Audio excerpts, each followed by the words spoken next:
What's going on, guys, and welcome back to another episode of Career Mode. This is episode number 22 and we start today's episode off with a game against Swansea here in the FA Cup quarter-final replay.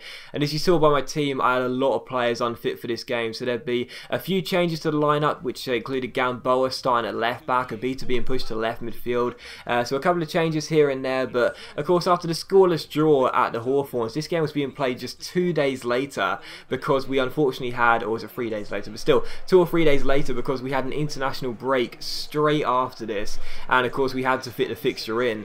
So a lot of the players were tired, so Swansea made a couple of changes to their side as well. Tom Carroll got a start, Tate was playing at left back, a couple of changes to the Swansea side, but even so, you can tell that both managers really wanted to win this. You know, in the FA Cup there are some teams who will play a really weak side regardless of the circumstances, because it's just not a priority. But both of us, you know, myself and Gary Monk, we really want to get through to the semi-final. We really want to go to Wembley and give our fans a memorable day out. So both teams very strong indeed, and as you can see, Bentaleb was now out of the team. Jacob and Malumbu came back in, so the first chance would fall to the Welsh side in the 5th minute as they went down the left hand side with Tate starting at left back in this game. He ends up playing the ball inside towards Leon Britton. The ball is played inside and a shot by Sigurdsson is brilliantly saved by Ben Foster, who would need a good performance from if we were to go through, and he kept it at 0-0. And in the 22nd minute, Nathan Dyer plays the ball forward towards Montero. Montero collects the ball, we fail to get it away. Gomes plays it backwards towards Montero, who gets past his man, crosses the ball in, picks out Sigurdsson, and his header goes just wide and out for a goal kick. So Swansea with the early pressing in the first half, but again, just like the first game, nothing really happened in the middle of the game really. We'd have to wait until the 70th minute for another chance as Gamboa collects the ball, step overs round his man, finds Claudio Jacob. Jacob collects it and finds Danny Ings. We've got a runner out wide. It's Varela. What a chance to make it 1-0. But it's a brilliant save by Romando as he tips the ball over the bar and keeps it at 0-0. So a great save by the goalkeeper who played quite well at the Hawthorns, and it's still scoreless. And from the corner it's crossed in. It's not really dealt with by Swansea, and unfortunately for us they do just about manage to get the ball away though, and clear only as far as Danny Ings, who strikes it, and again Romando makes the save. So still Swansea 0, West Bromwich Albion 0, and it looked as though this game was going to be a stalemate again, and that would of course mean extra time. But with 10 minutes to go, Gamboa starting at left back finds Jordan Abita, pushed up at left mid. He finds Danny Ings. Ings plays it backwards towards Abita, who takes on Richards, beats him down his left hand side and finds Ings. Ings finds Brownaday, and Brownaday with 8 minutes to go makes it Swansea 0, West Bromwich Albion 1. And what a fantastic goal it is by Brownaday, because at first I thought, yeah, it was a routine finish for the guy, but as I watched it back on the replay, I realised how difficult it was, and no wonder that the whole team go to celebrate with him. It's a late possible winner, and what a lovely team goal it was. But watch this on the replay. Look at the way he strikes this ball on the half volley. He swerves it with the outside of his right boot into the bottom corner, and Romando, who played really well in the first game at the Hawthorns, was having another game here. Well, there was literally nothing he could do about that. What a strike by Brownaday. He scores, and that could be the goal that sends us through to the semi-final at Wembley. So great finish by Brownaday.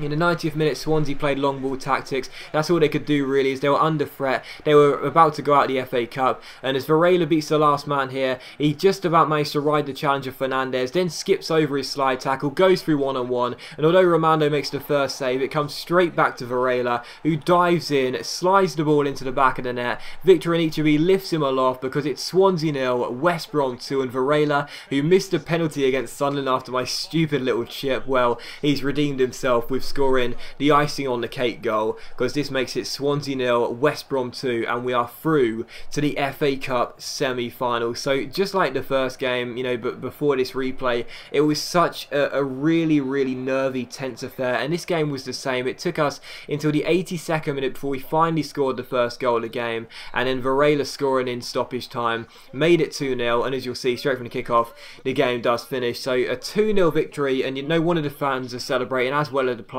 too, because we are indeed through. Well, the fans aren't really celebrating there you go, now they're celebrating. We are through to the FA Cup semi-final, and I'm absolutely delighted about it. You know, to reach Wembley in our first season is brilliant. I'm not sure if we are going to be able to go to the final as well, because we'll be taking on Arsenal, the holders, in that semi-final after they knocked out Newcastle United, but I'll be doing my best regardless, and hopefully we can cause a massive shock and get ourselves through to the FA Cup final. But just reaching the semi-finals on its own is brilliant, but obviously now the FA Cup Cup is my main focus, and you know, hopefully we can cause a shock and get ourselves through to the final. But still, the second and final game of today's episode was against Manchester City here away at the Etihad Stadium, and as you can tell by my team, they're all fully fit and fighting to go, because obviously this game was played after the international break. And one of the very few advantages about managing a side who don't have too many world-class players is that your squad will always be fully fit after an international break. You know, you might have one or two players a little bit tired, but other than that,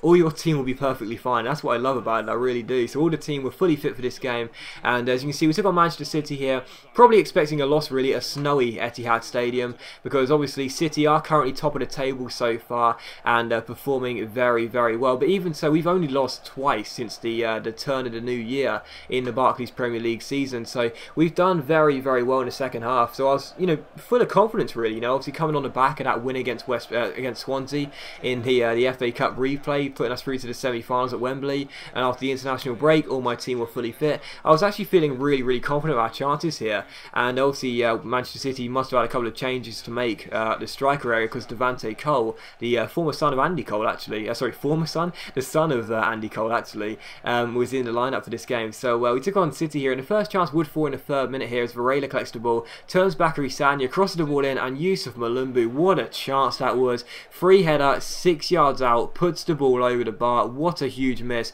and could we pay the price? Well, in the 23rd minute, David Silva collects the ball for Manchester City, goes down the right hand side and finds Sagna. The former Arsenal man keeps hold of the ball, turns Jordan Abita, he's looking for a pass, he crosses the wing towards Jovetic. His header is well saved by Foster though, and we just about cleared the ball away. So good save by Foster, and it's still scoreless. But just a few minutes later, Vincent Kompany collects the ball for Manchester City and finds David Silva. Silva turns Jordan Abita and goes down this right hand side. It's a great chance for Silva, keeps on going, swings it across, we get the ball away, but it's not really dealt with. Fernando plays it inside, great overhead kick by Devante Cole, which Foster saved, but unfortunately Jovetic gets the goal and makes it Manchester City 1, West Brom 0. So unfortunately for us, the former Fiorentina man is the first to pounce on the rebound, and he does break the deadlock here at the Etihad Stadium, as you'd expect really. So frustrating to concede the goal there, but there wasn't really much we could have done about it. Yes, the defending wasn't that great, but really after the rebound fell straight to, you know, Jovetic, no one was going to react quickly enough, and unfortunately